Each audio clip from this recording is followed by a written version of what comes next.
Bonjour à tous.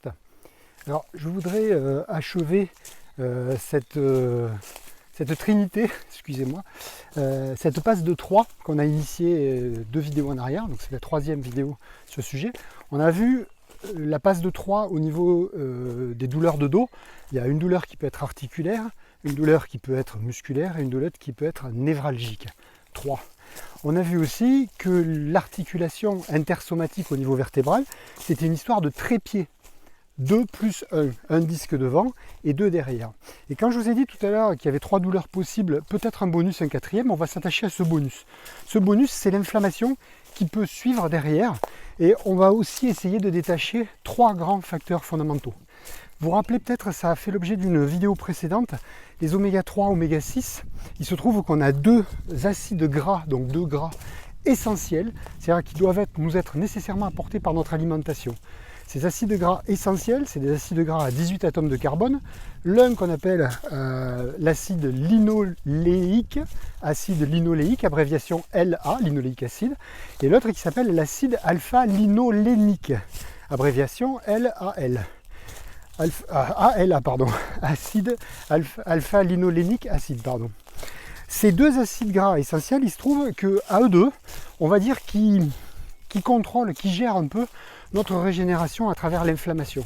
On a déjà parlé, l'inflammation, c'est nécessaire. S'il n'y a pas d'inflammation, on ne cicatrise pas. Sans inflammation, on est mort. Donc cette inflammation, elle est sous la houlette de toute une cascade inflammatoire que je ne vais pas détailler ici, j'en serais sûrement incapable d'ailleurs, exhaustivement. Par contre, tout ce que je peux vous dire, c'est qu'il y a un acide gras qui est à la base de toute cette cascade inflammatoire, c'est l'acide arachidonique. C'est lui qui va donner naissance en fait à toute cette cascade qui va aller faire de l'inflammation et qui va aller permettre à la cicatrisation et la régénérescence des tissus. C'est important. Et à côté de ça, vous avez l'autre acide, c'est l'acide alpha-linolénique, c'est le précurseur des oméga 3, qui lui, au contraire, à travers le fameux EPA et DHA, va pouvoir contrôler, gérer, éviter que cette inflammation s'emballe. Donc grâce à ce duo oméga 3, oméga 6, on va avoir de l'inflammation qui permet la cicatrisation, mais sans qu'elle s'emballe. Donc je reviens par exemple à ma vertèbre. Ça dure depuis quelques temps, il y a une composante inflammatoire qui s'installe. Il se trouve que selon les derniers chiffres de l'INSEE, en France, on consomme à peu près entre 16 et 20 fois plus d'acides gras oméga 6 que d'oméga 3.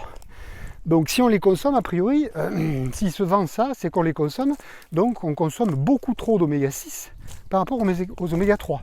Donc déjà, il ne faut pas s'étonner d'avoir des réactions inflammatoires chez bon nombre d'entre nous, si on n'est pas rééquilibré. Donc la première chose à faire quand on a une inflammation qui est déclarée, évidemment, c'est d'essayer de normaliser cette sphère alimentation en rééquilibrant oméga 6, oméga 3.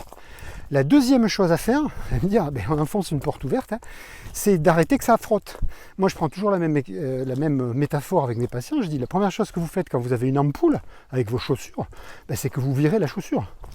Et vous essayez de régler le problème, de savoir pourquoi vous a fait une ampoule, pourquoi ça frotte, pourquoi ça c'est venu frotter. Que ça soit au niveau du dos, au niveau de l'épaule, n'importe où au niveau du coude, quand il y a une inflammation, c'est que très probablement, il y a une composante mécanique qui entretient cette inflammation. Donc il faut s'en occuper. Deuxième volet. Et enfin, le troisième volet, c'est le volet activité. C'est-à-dire que si mon épaule, je m'en sers jamais, et que d'un coup, je vois un match à Roland-Garros, ça tombe bien, c'est la saison, allez, je vais me mettre à faire du tennis, puis je vais pas faire un peu, je vais faire 2 heures, et puis au moins 3 fois par semaine, et puis des matchs le week-end. Mon épaule, elle va passer de 0 sollicitation à 6 ou 10 heures de tennis par semaine. Il y a de fortes chances que ça, physiquement, votre machine, si merveilleuse soit-elle, elle n'ait pas le temps de s'adapter à une si brusque montée en charge. Donc le troisième volet sur ces inflammations, c'est effectivement la progressivité de la montée en charge. Voilà, je crois qu'on a un peu bouclé ce 3x3 au niveau du dos, au niveau de l'inflammation en général.